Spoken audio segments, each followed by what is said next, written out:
capítulo 5, a partir do verso 1. Diz assim a palavra do nosso Deus: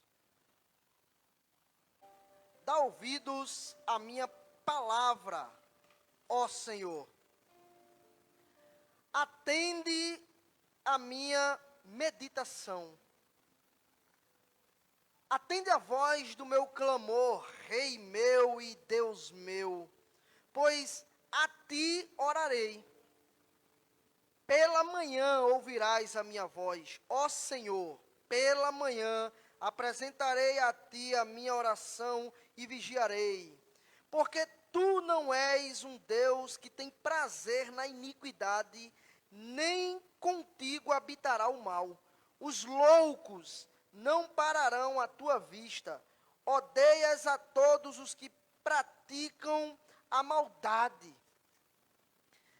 Destruirás aqueles que falam a mentira. O Senhor aborrecerá o homem sanguinário e fraudulento. Porém, eu entrarei em tua casa pela grandeza da tua benignidade e em teu temor me inclinarei para o teu santo templo. Senhor, guia-me na tua justiça por causa dos meus inimigos. Endireita diante de mim o teu caminho, porque não há retidão na boca deles.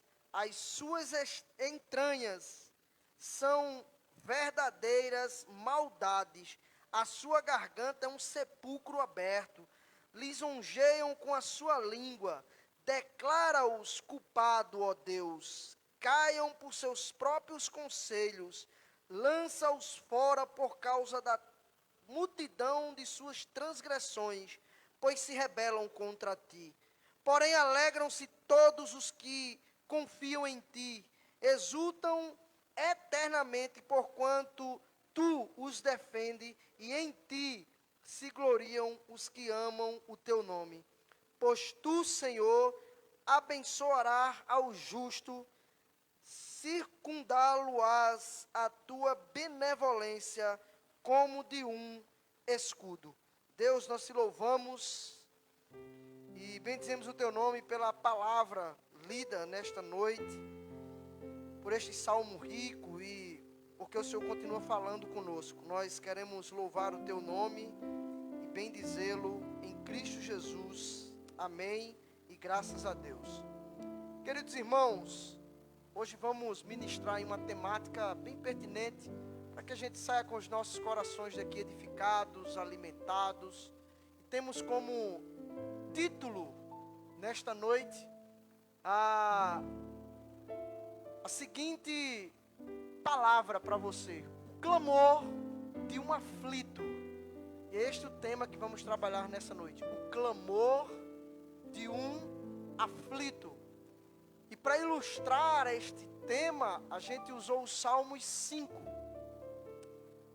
Bom, o Salmos 5 ele foi escrito pelo rei Davi. E não sabemos exatamente a circunstância que Davi escreveu esse salmo. Ou seja, o momento exato em que Davi escreveu. E por que Davi escreveu esse salmo? Provavelmente, alguns teólogos afirmam que Davi estava passando por um momento muito difícil. Provavelmente um momento de perseguição. Ele estava sendo perseguido pelos seus inimigos. E daí tira-se esses salmos e Davi começa a escrever. Isto é bem provável que Davi tenha escrito neste período em que ele estava sendo atacado pelos seus inimigos. Mas esse salmo expressa muito bem o clamor de uma pessoa que está exatamente aflita, exatamente perdida, exatamente sem esperança, sem talvez ânimo e forças para lutar. Preste atenção nos versículos 1 e 2 desse texto e veja o que exatamente Davi nos diz nos versos 1 e 2. Davi nos diz exatamente assim: dá ouvidos às minhas palavras, ó Senhor. Atende a minha meditação, atende a voz do meu clamor, Rei meu e Deus meu, pois a ti orarei.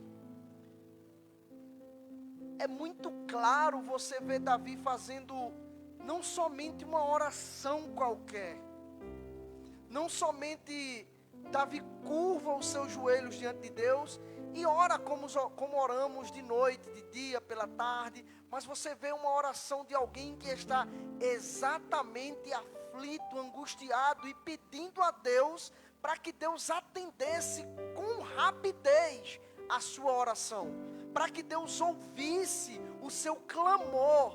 Veja que a expressão que Davi usa é: atende o meu clamor, atende a minha oração de forma rápida, de forma urgente. Você vê alguém que está com o coração angustiado, abatido, aflito pelas situações que Davi passava. E provavelmente a situação que Davi estava passando talvez não seja a sua. Davi muito provavelmente estava sendo ameaçado de morte.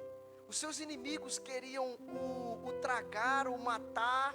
E talvez essa não seja a sua situação.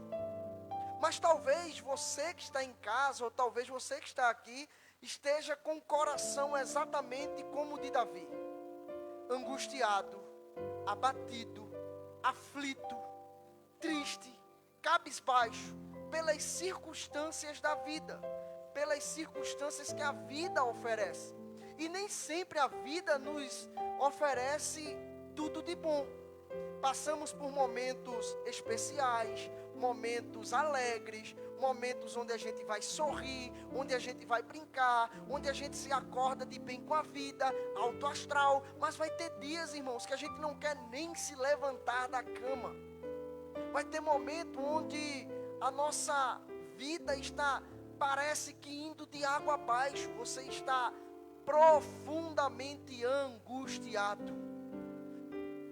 Talvez por um problema de doença, talvez por um problema familiar, um problema no casamento, um problema com os filhos, um problema no trabalho, sei lá, uma circunstância que a vida te ofereceu e você está exatamente assim, clamando a Deus: atende o meu clamor, ó Deus, atende a minha súplica. Para ilustrar isto, é interessante, essa semana eu estava no trabalho e ao entrar na sala de aula e ver uma criança lá, já estava dormindo, era exatamente umas 11h20, ela estava dormindo, já próximo do horário dela ir para casa. Um bebê, uma criança. Eu estava conversando com a professora e a sua mãe chega para pegar o seu filho, e o filho dela estava dormindo, e quando ela pega o menino nos braços, o menino se assusta, porque ele estava dormindo, e quando ele se assusta, ele cisca os pezinhos ali, e a primeira palavra que ele diz é: mamãe, mamãe, eu quero mamãe, mamãe, mamãe. E ele começa a bater os pés, sem abrir os olhos, e sem saber que era a sua mãe que estava ali.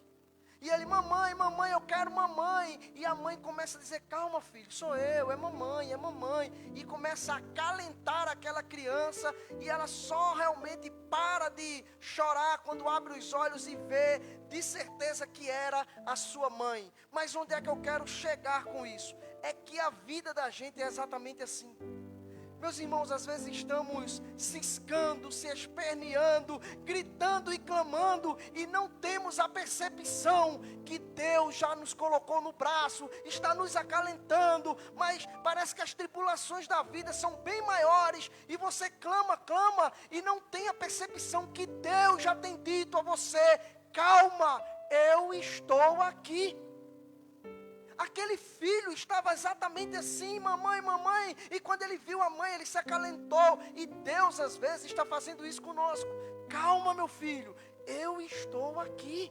Tenha paciência, tenha calma. Eu estou aqui. E não conseguimos sentir os braços de Deus. Não conseguimos sentir o conforto de Deus. Não conseguimos sentir ali o Deus nos acalentando, o acalento de Deus. Porque estamos aperreados com as circunstâncias da vida, enquanto os nossos ouvidos estão tapados para ouvir a voz de Deus, enquanto Deus está falando e dizendo: tenha calma, eu estou aqui.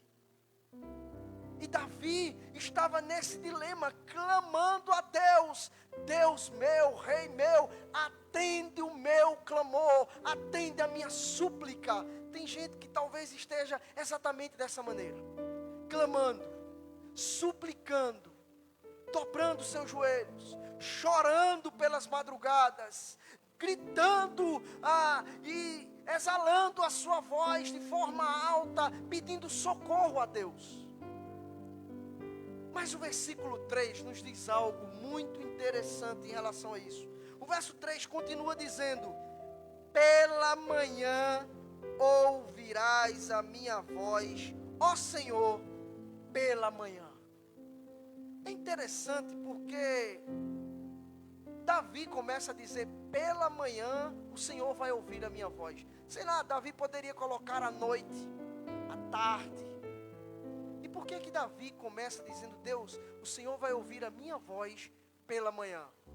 É porque, queridos, Davi tinha a preocupação de quando abrisse os seus olhos, a primeira coisa que ele queria fazer era falar com Deus. Era ter a certeza de que Deus estava o ouvindo. Era não ter contato com... Eu sei que não existia naquele tempo redes sociais. Mas há pessoas que, ao abrir os olhos, a primeira coisa que faz é se conectar com as redes sociais. É ver o Facebook, é o WhatsApp, é ver o Instagram, o Twitter, e pega o telefone e vai lá, escova os dentes. Aí lá pelas tantas da tarde, talvez ela se lembre de Deus. Davi não. Davi diz: pela manhã, logo cedo, assim que eu abrir meus olhos, o meu primeiro contato vai ser com o Senhor. Assim que eu abrir os olhos, a minha primeira palavra vai ser contigo. Queridos, eu acho que é assim que o crente deve se portar diante de Deus. É manter este contato direto. Não com Instagram, rede social. Eu não estou dizendo que você não pode fazer isso. Eu estou dizendo que você não pode tomar o lugar que é de Deus e dar a coisas. O primeiro contato que devemos ter ao abrir os nossos olhos não é com sua esposa, não é com seu marido, nem com seus filhos, nem com seus parentes, nem familiar. O primeiro contato tem que ser com Deus. É a forma de você dizer: obrigado, Deus, por mais um acordar. Obrigado, Deus, por mais um levantar. Obrigado, Deus, porque o Senhor me dará a oportunidade de ir para o trabalho, de estar vivo, de estar com saúde, de colocar os meus pés no chão. E aí sim você vai lá e bom dia marido, bom dia esposa, bom dia filho. Porque em primeiro lugar a palavra diz: busque ao Senhor. Busque a Deus. E Davi diz: eu busco esse Deus pela manhã, não de noite. Não é que Davi não buscava à noite, mas a intencionalidade era dizer: ao abrir meus olhos, o meu primeiro contato é com Deus. E ele suplicava, e ele estava adorando a Deus, atrito, atribulado pelas diversidades da vida. Mas ele continua do verso 4 ao verso 7, dizendo algo muito interessante.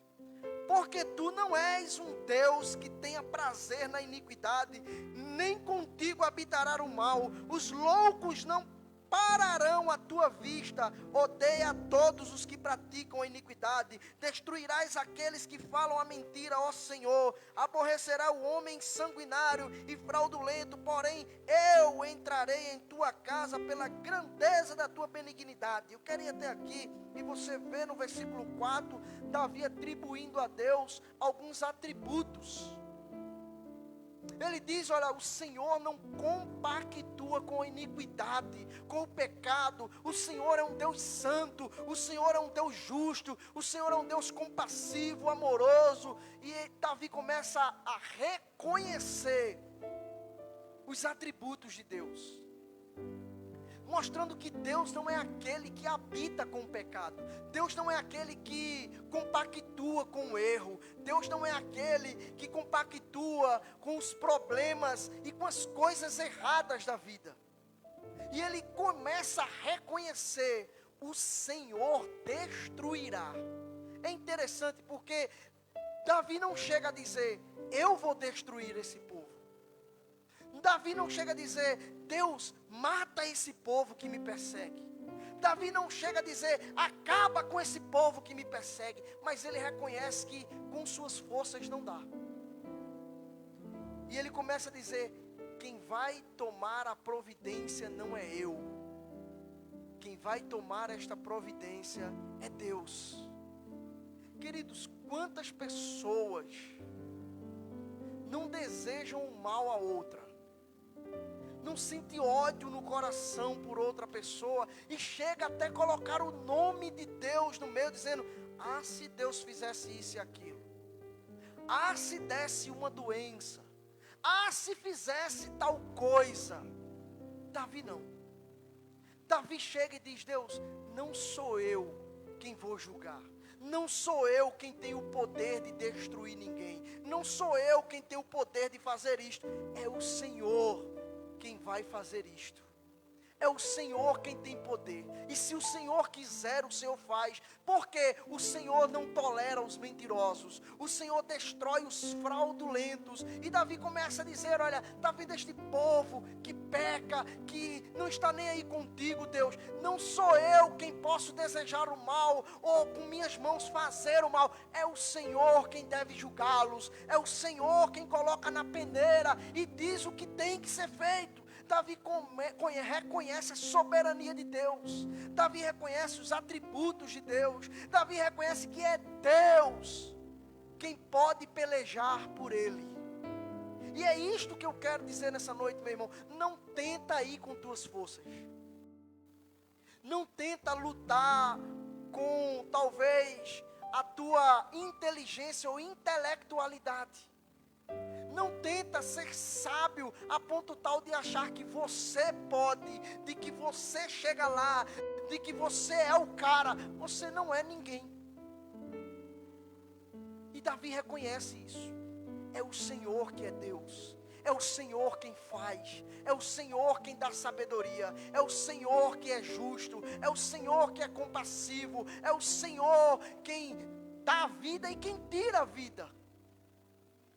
Mas no versículo 7, ele diz assim, depois de reconhecer tudo isso: porém eu entrarei em tua casa pela grandeza da tua benignidade. Davi diz: olha, depois de reconhecer isto, eu vou te servir na tua casa, porque o Senhor é um Deus benigno, grande, compassivo, um Deus zeloso, que tem compaixão. E eu preciso ir na tua casa reconhecer a tua grandeza, reconhecer quem é o Senhor, reconhecer que não há outro Deus.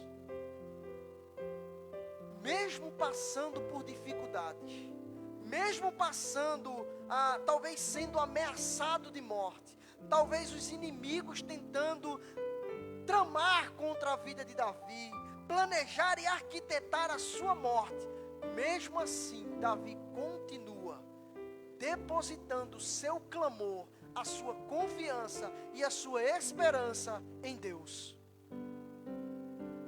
É assim que tem que ser nossa vida, independente do que venha. Se é um luto doloroso, se é uma perca dolorosa, se é talvez alguém que te humilhou, se é aquela pessoa que você depositou tanta confiança e foi traído. Eu não sei os problemas que te cercam, eu não sei os dilemas que estão em volta da tua vida, eu não sei as situações adversas que estão no seu contexto familiar, no trabalho, eu não sei. Mas independente de se ele for do nível dele, se é pequeno, médio ou grande, independente desta circunstância, existe um Deus que é bem maior do que isto. Existe um Deus que é compassivo. Existe um Deus que pode, a um piscar de olhos, reverter a situação e o problema da sua vida. E Davi continua crendo nisso. Mesmo clamando, mesmo aflito, mesmo angustiado, ele continua confiando em Deus. E ele continua dizendo no verso 8: Senhor, guia-me na tua justiça por causa dos meus inimigos. Deus, me guia, me dá uma direção. O que é que eu tenho que fazer? Me orienta. Me dar a orientação correta contra os meus inimigos. O que eu devo fazer, ó Deus? Se é para ir para a direita, me orienta. Se é para ir para a esquerda, me orienta. Se é para ir para trás e recuar, me diz. Mas se é para ir adiante, me fala, Deus. Seja o meu guia, seja a minha bússola, seja o meu orientador. Eu já contei uma história aqui certa vez, de que um jovem, para ilustrar esta questão de Deus nos guiar, certa vez ele ganhou uma Ferrari do ano. E um dia, ele estava limpando esta Ferrari na porta da sua casa, e muitas pessoas pararam para ver a beleza daquele carro. E Jesus passa por ali, é uma mera ilustração, óbvio que isso não é uma realidade, mas ilustrando essa questão de guiar. Ele, muito orgulhoso pelo seu carro, oferece uma carona a Jesus. Jesus diz: não, filho, eu vou andando. Não, o senhor vai no meu carro. Vou lhe dar a oportunidade de ir no meu carro. E ele, muito vaidoso, entra ali no carro e começa a dirigir, vai conversando com Jesus ali no banco do passageiro, e conversa vai, conversa vem. Não dá 5 minutos, e um caminhão bate nesta Ferrari, acabando com a frente do carro, quase batendo nesta pessoa, e esta pessoa coloca a culpa em Jesus. O Senhor poderia ter me livrado. O Senhor poderia ter dito e previsto, já que é Deus, que o carro iria bater na gente. A culpa é sua, Jesus. Porque o Senhor poderia ter me dito aquilo que iria acontecer. E por que o Senhor não falou? Por que o Senhor não me disse? Por que o Senhor não falou nada? Por que o Senhor permitiu esse acidente? Acabou com o meu carro. E Jesus, muito humilde e simples, olha para ele e diz: a culpa é minha? É sua? Ele diz: não, filho, a culpa é sua. Por que a culpa é minha? Ele disse: porque quando você me convidou para dar uma voltinha no seu carro, você me colocou no banco de passageiro, e o meu lugar era na direção. Você era para estar ali, eu era para estar controlando este carro. E há muitas vezes que é assim na nossa vida. Colocamos Deus ao nosso lado, em vez de colocar Deus na direção da nossa vida, em vez de colocar Deus no controle da nossa vida. Perdemos o controle porque estamos no controle. Perdemos as rédeas porque estamos controlando. Mas se você se levantar e dizer: a partir de hoje eu não quero mais esta rédea, eu não quero mais esse controle e nem quero mais essa direção. Se você passar isso para Deus, pode ter certeza, meu irmão, que a sua vida vai ganhar outro sentido e que a sua vida vai ser guiada pelo Rei dos Reis e Senhor dos Senhores. E agora Davi começa a dizer: guia-me, ó Deus, o Senhor está no controle, guia-me, a direção é tua, me dá uma orientação, me diz para onde eu ir. E Davi diz isto no versículo 8, e ele continua dizendo: endireita-me o meu caminho, porque não há retidão na boca deles, dos meus inimigos. As suas entranhas são verdadeiras maldades. A sua garganta é um sepulcro aberto. Esse povo fala mal de ti, Deus. Lisonjeia com a sua língua. Agora Davi vem no verso 10 e diz: declara os culpados. Veja que Davi não diz: eu declaro esses homens culpados, eu julgo esses homens. Eu não, Davi diz: o Senhor é o Deus da justiça. Então, ó Deus, o Senhor é quem tem que dizer se eles é culpado. Declara esses homens culpados. É o Senhor quem julga. Jesus certa vez falou: olha, com a mesma medida que você medir alguém, você também vai ser medido. Da mesma forma que você julgar, você também vai ser julgado. Com a mesma vara que você medir, você também vai ser medido. E Davi tem esta convicção dizendo: Senhor, declara eles culpados, porque o Senhor pode fazer isto, eu não. E quantas pessoas não se colocam como juiz de nossas vidas? Quantas pessoas não abrem as bocas para dizer: isso está errado, não pode ser dessa maneira, você não pode ir por ali. Quantas pessoas não querem ter o controle sobre nossas vidas? Quantas pessoas não querem viver as nossas vidas, dizendo o que você tem que fazer, a maneira que você tem que fazer, o jeito que você tem que fazer? Queridos, ninguém pode controlar nossa vida. Ninguém tem o que dizer, o que eu tenho que fazer, ou o que você tem que fazer, porque já temos um dono, porque já somos regidos pela palavra de Deus, porque já temos uma bússola, e essa bússola é a palavra do Senhor, porque já temos uma orientação, e o orientador é o Espírito Santo, porque já temos um rei, e este rei é Jesus Cristo, porque já temos um Deus, e esse Deus foi o que te criou. Eu não preciso que ninguém diga o que eu tenho que fazer, porque o meu manual está aqui, é a palavra. E Davi sabe disto, e Davi começa a dizer: eu não tenho poder de julgar, mas o Senhor pode declarar eles culpados. O Senhor pode pegar essas pessoas e, ó Deus, dar a punição certa. Eu não. E ele continua dizendo: ó Deus, caiam por seus próprios conselhos, lança-os fora por causa da multidão das suas transgressões, pois se rebelam contra ti. Essas pessoas, Deus, estão perdidas, se rebelando contra ti. Tem misericórdia deles, julga eles, ó Deus. Porém, alegrem-se todos os que confiam em ti, exultem eternamente, porquanto tu os defende, e em ti se gloriam os que amam o teu nome. Olha o que Davi diz: porém alegrem-se os que te amam, os que confiam em ti. E Davi aqui dá o segredo e a cereja do bolo.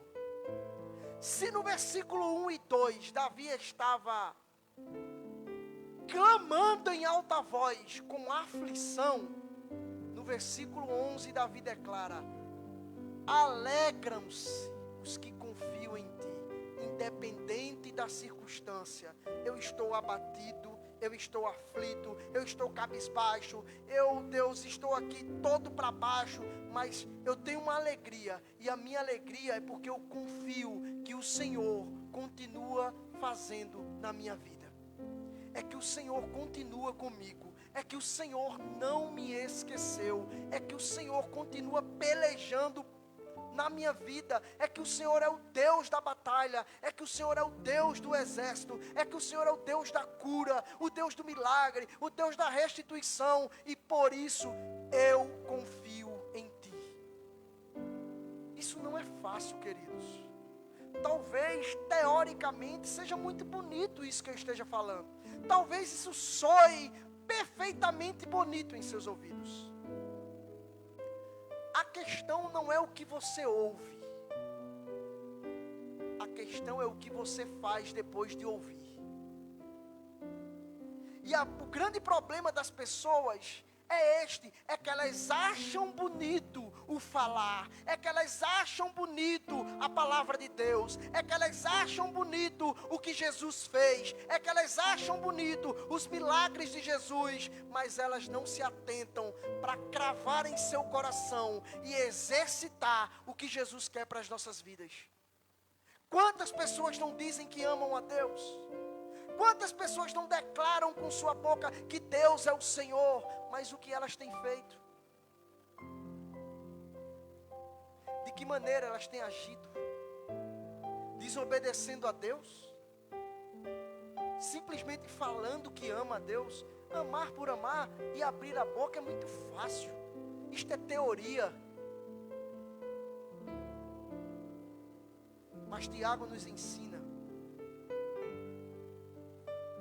Se você diz que ama, então tome uma atitude. Faça na prática. Assim como Jesus se entregou e demonstrou o seu amor, não só com palavras, mas com atitude, assim também devemos ser em uma vida cristã.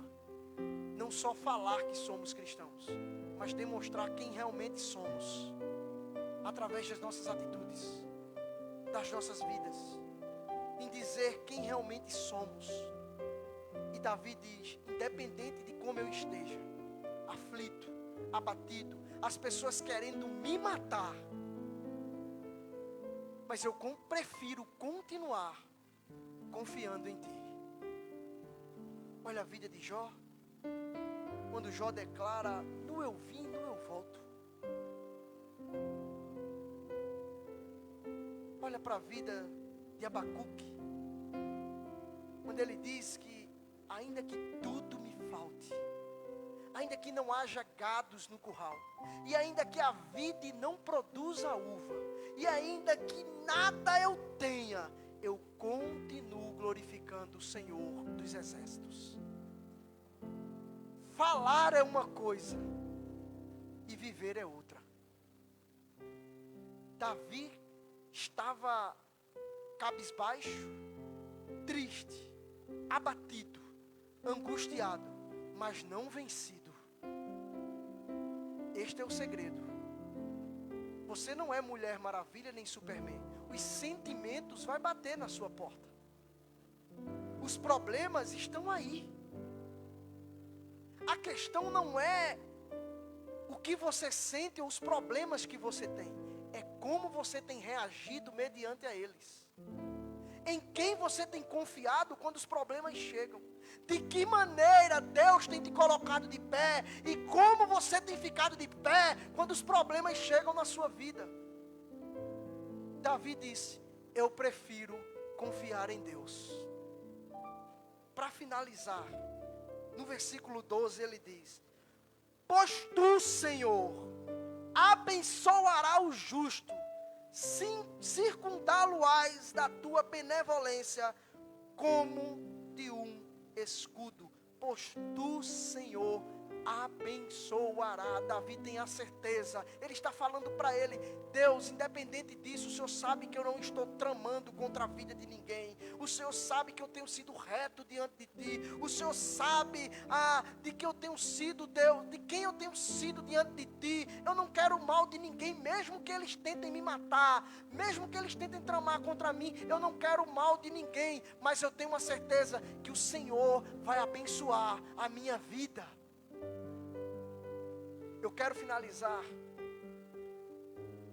afirmando uma coisa para vocês. É que independente da maneira que você chegou aqui hoje, independente da situação que você está vivendo hoje, se é uma crise financeira, se é um problema no trabalho, independente do que você viva, se é um problema no relacionamento, na família, na sua vida conjugal, com seus filhos, no amor, independente do que seja, Deus não se esqueceu de você. Deus vai continuar te abençoando. Deus vai te colocar de pé. Mas para isso, você precisa continuar confiando em Deus. Confia no Senhor. Confia no Senhor. Espera no Senhor. Deleita-te no Senhor. E pode ter certeza que o mais Ele fará. Que Deus continue abençoando nossas vidas. Que esta palavra penetre no teu coração e que você saia daqui não entusiasmado. Eu não preciso de pessoas entusiasmadas. Eu preciso que você saia daqui cheio do Espírito de Deus, confiante, com a cabeça erguida para vencer os problemas, confiantes de que, independente do problema, Deus vai estar lutando contigo. Levanta a tua cabeça, enfrenta os problemas, derruba o gigante, e a vitória é tua em nome de Jesus.